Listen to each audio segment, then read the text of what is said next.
Well, tonight, a survival story. We're hearing for the first time.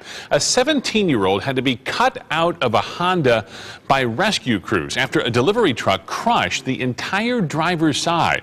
But even after this shocking scene, we're learning that teenager is going to be okay. ABC 15's Mike Pelton talks with his very relieved family, all new tonight.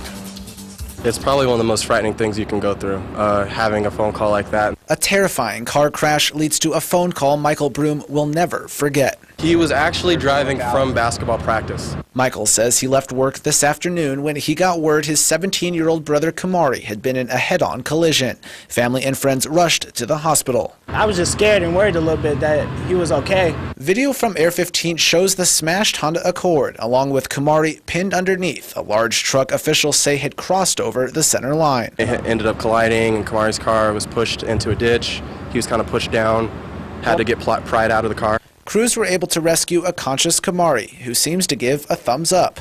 And perhaps even more shocking, Michael says his brother sustained just minor injuries. It's definitely a blessing in disguise. It's something that's brought our family together. It brings us closer, and it definitely it keeps us and tells us to stay humble.